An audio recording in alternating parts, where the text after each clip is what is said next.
Hey everyone, it's Jalen. I'm here today with another writing video. So today I'm going to be doing my things I learned about writing in 2020 video. I did one of these last year. Basically, I just kind of wrap up and chat about the things I learned about writing. Not about like writing craft, it's more like writing philosophy type things. It's been a year that occurred that I think we can all say for certain. Actually, at this point, I wouldn't be surprised if there are people who were like, I don't think this year did happen. You know, people are out there thinking things, aren't they? It's so weird to try and talk about this year in any kind of summative way. Let's just chat. I am gonna do my like yearly wrap-up goals video at some point. Let's just begin. The first one, I'm kind of, I guess, working my way up to like spiciest takes maybe? I'm not sure. I didn't put these in any order.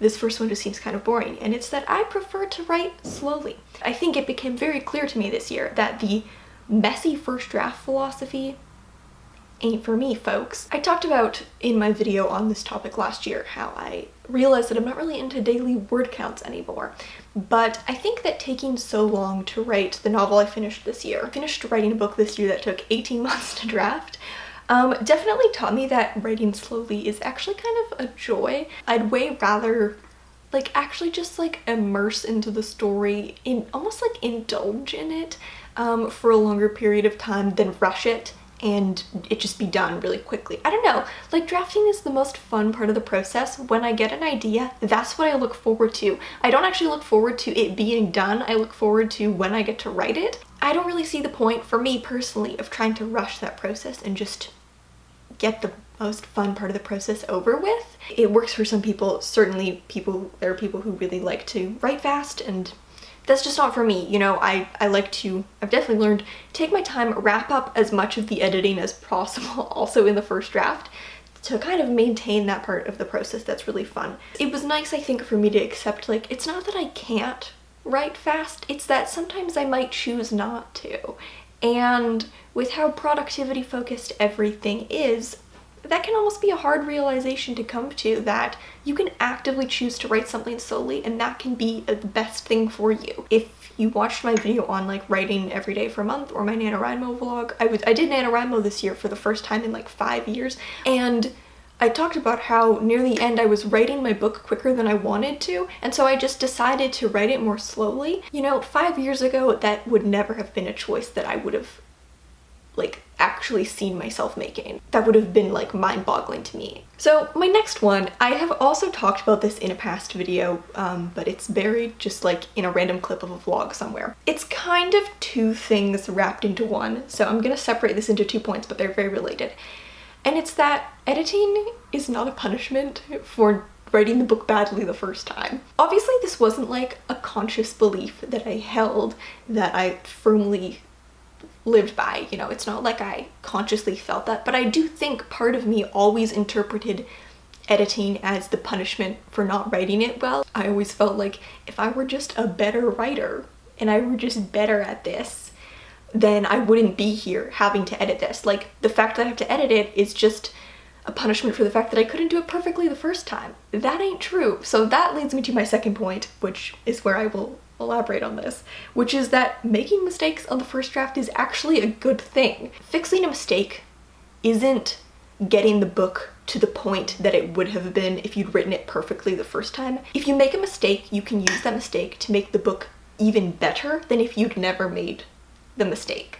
I've kind of learned that the mistakes you make in your first draft are almost, they're like the places that you can pierce through to like the next layer of depth of the story. I don't know, like revision can be about like adding those layers and layers to the story, and sometimes you need to make a mistake in order to have an opportunity to add another layer. And this was really clear to me because I was doing a lot of revision this year. This was a very editing focused year for me. Since the novel I was drafting, I finished in March, so I spent a lot of the year editing. And it's so interesting because I noticed so many of the edits that I made them to fix a mistake that I'd made in the first draft, like a plot hole or something didn't make sense or whatever, or something wasn't developed enough. Rather than just fix that issue, it provided an opportunity to add something, like a whole new layer to the story. It's like if I'd never made those errors, those opportunities never would have been there. So I don't know, I think it's been really nice for me and almost, shall we say, a bit freeing to kind of feel like it would almost be better for me to make mistakes.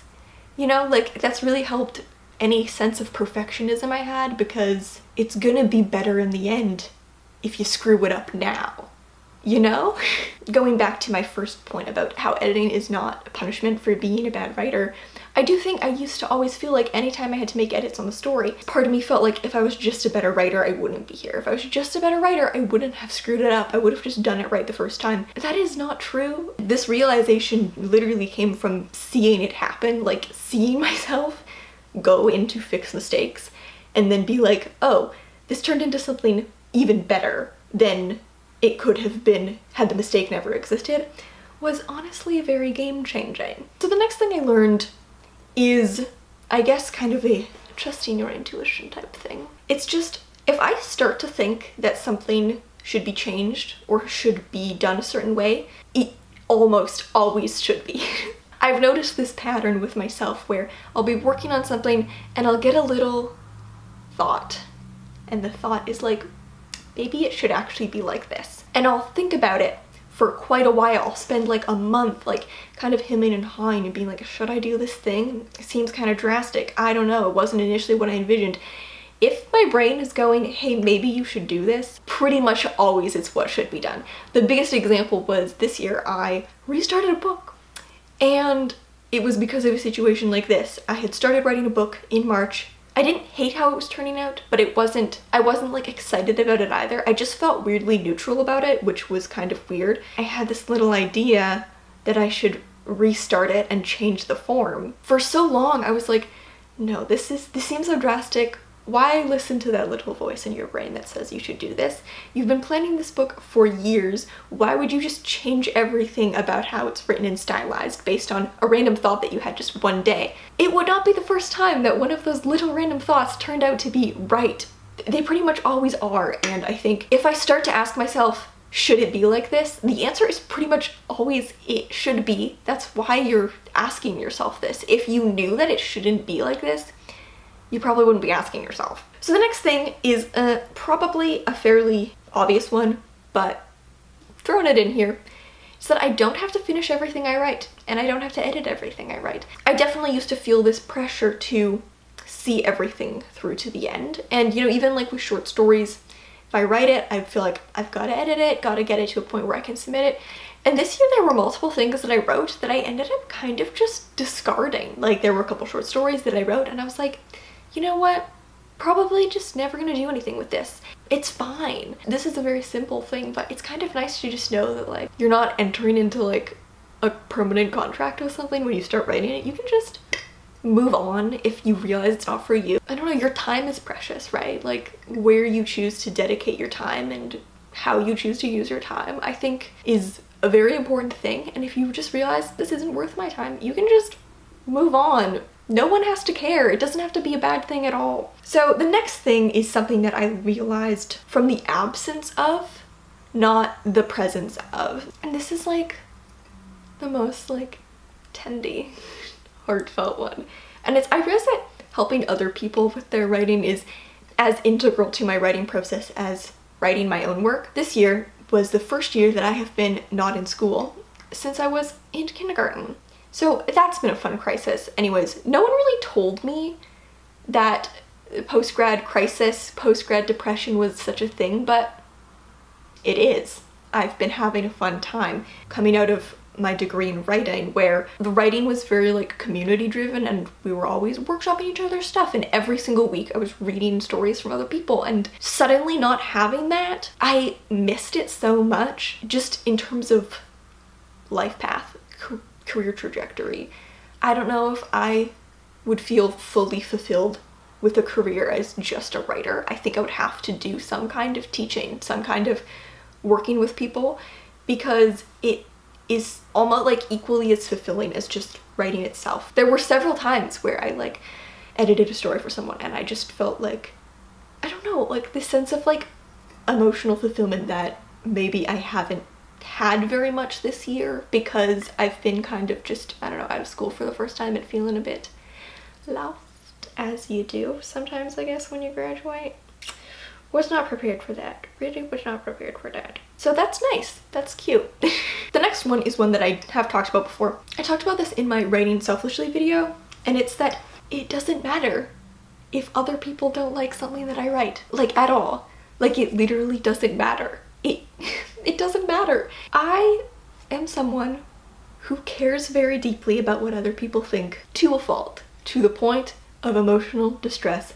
So this is easy for some people, but it's not easy for me to like accept this and actually enact it in my life. But I do feel like, especially if you've been watching my channel, you have seen me go on a journey of caring very much to giving zero fucks. This is my character arc. I have a whole video about this, but this year it really just became clear to me that like what I write is for me.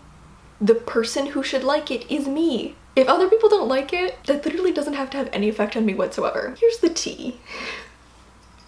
Cheers. I think people nowadays are way too sensitive about the media that they consume. If people read a book and they don't like it, or they watch a show and they don't like it, they act like it's a personal betrayal. Like the showrunner or the author came to their house, made them watch it, and then punched them in the face multiple times and stole their kitchen appliances. If you don't like something that you're reading or watching, just stop reading or watching it.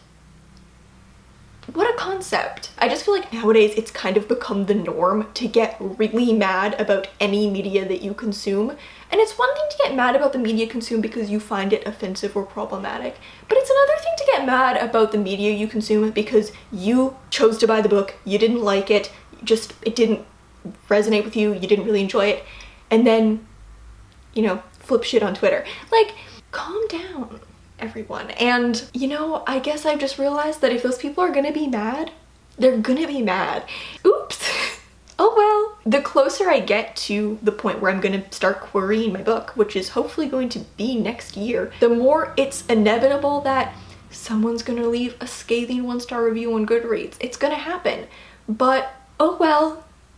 Who cares? I guess that person, but it doesn't matter. And I talked about this in my like writing selfishly video, but for me, I've realized that the most important thing is just, am I communicating the story that I want to communicate as effectively as possible?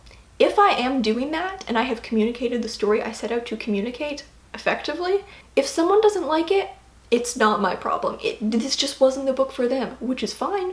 Not all books are for all people. Writing doesn't have to be about making sure that everyone will like your book, because they won't, obviously.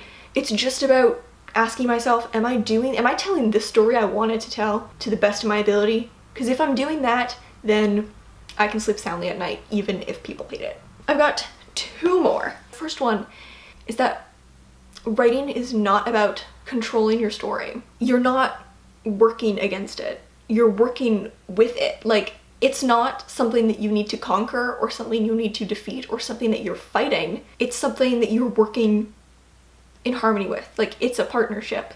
I don't know, there's this idea that like your story is something that almost needs to be tamed. And I think I've realized in realizing this why a lot of common writing rhetoric or philosophy doesn't resonate with me. Because I feel like a lot of common writing philosophy almost comes from this idea that your story is antagonistic towards you and that writing is painful. No one likes writing their stories. The story is just a pain in the ass. I find it so funny, like I've never met a group of people other than writers who just as a group act like they hate doing the thing that they love doing. And I just feel like this is very common advice for common just philosophy for people to act like writing is painful and you've just got to make yourself do it even though you hate doing it. The story is against you. And it's like, if we hate it so much, why do we do it? And I think I've played into this even though I don't feel that way. I don't hate writing. I love it. These ideas really don't jive with me, and even why I think the reason I personally used to outline, and I'm not saying that outlining always plays into this. If you outline your book because that's the best way that you work with it, cool. But I think that the period of time where I outlined my books because I felt like I had to was for this reason, that I felt like I had to tame the story and it was working against me and it was trying to fight me. So outlining was a way to kind of like tame it because it's trying to fight me. The story is trying to make things difficult. This whole line of thought that is based around this idea that writing is painful and hard and you don't want to do it, and so writing advice is based around tricking yourself into writing when you don't want to, and implementing a million ways to motivate yourself to do something you hate, or feeling bad and like punishing yourself if you don't end up writing, and that you have to learn to like wrangle the story into place. It doesn't work for me. Like, it's not reflective of how I feel at all.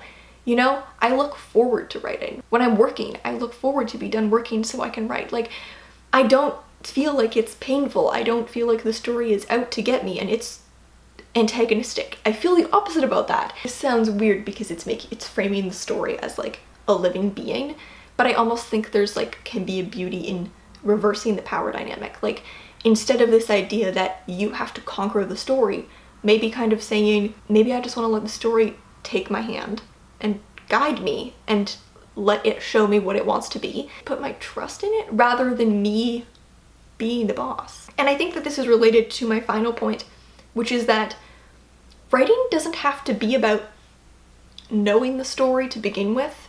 It can actually come from the unknowing part of you.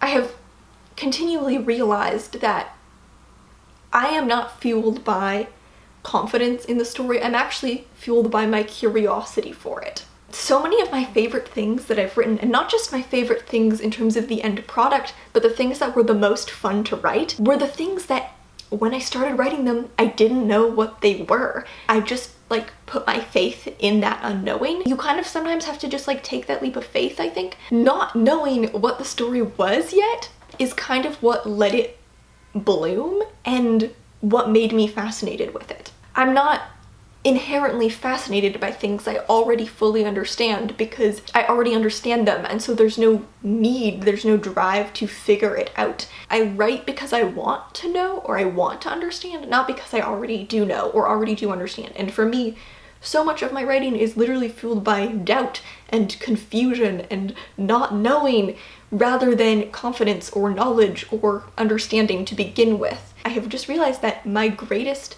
inspiration is actually confusion. I did talk about this in my video I made at the start of the year on my writing process, where I talked about how I actually like to be confused when I'm writing, because when I'm not confused, there's not enough drive to understand, to figure out. I was talking about how mistakes can be a good thing. I think it's the same how not knowing can be a good thing. The places where I don't know yet, or I have questions that aren't answered yet, or I'm confused about the story, are the opportunities to explore it and let it bloom. The things that I already know that I feel confident in my knowing, they're just there. They don't have as much potential to like bloom into something else because they're already solid, they're already there. Honey Vinegar, the novel I finished writing this year and that I started in late 2018, really was the thing I think that taught me this, because that's a whole novel. And it's like my favorite thing I've ever written in my life. And it was completely born from confusion and unknowing. I didn't do any planning beforehand. I knew nothing about the story. The thing that fueled me to write it was that I didn't know. My own confusion was the drive to write it. More and more, this is why I realized that I am a natural discovery writer, not a natural outliner.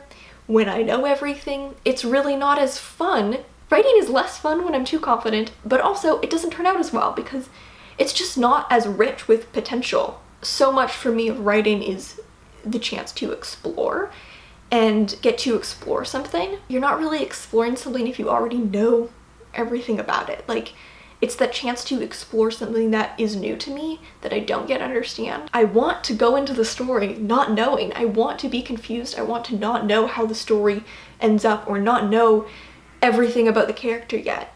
I kind of need that potential to be waiting to be uncovered. The drive to write something can be because writing it is the journey to figure it out, and you want to figure it out and you want to learn how to understand it. And that can mean both like figuring out the story and learning what the story is and, you know, how it unfolds, but maybe also learning what it is to be that character and learning how to like feel that yourself. Maybe. This is getting very abstract, but I will wrap it up. That is what I learned about writing in 2020. You know, what a year. I believe it is actually the first when I am posting this video, so in that case, Happy New Year. Let's make it a better one. I hope. And of course, I would love to hear what you guys learned about writing in 2020, so drop me a comment and let's chat. Thank you guys so much for watching. If you have any questions, you can always send me an ask on Tumblr, and I'll see you in another video.